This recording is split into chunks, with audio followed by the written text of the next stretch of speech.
دور لنا صيد المنالي الحبر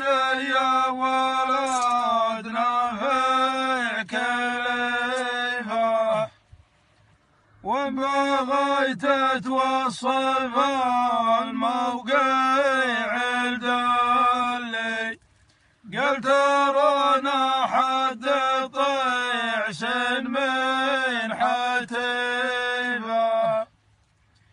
والشهر غلق وانا ما شفت خلي جل والثاني بدا منها النصيفه والله اني واقع بالذنب كلي كان هالايام ما اعلنت انك